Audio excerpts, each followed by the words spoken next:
Here I have Mitsubishi Outlander and let me show you how to turn on cinematic surround sound. So at the very beginning, let's start by using the home screen. Now let's find here and select the settings button right here. Then from the following view, all you need to do is select sound and tones.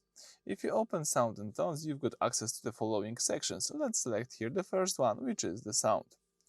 So if you open the sound, you've got access to the following settings. You can adjust the equalizer, etc. But you can also scroll down here and choose here surround. So if you would like to use the surround feature, you can use the low or high level of this feature. This setting toggles the premium spatial audio processing. When turned on, it expands the audio signal across the cabin speakers to stimulate an immersive, three-dimensional concert hall environment rather than a flat standard stereo output. So if you would like to have the best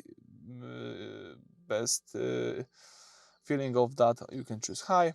If just a little bit, you can choose low. In my case, let me use low.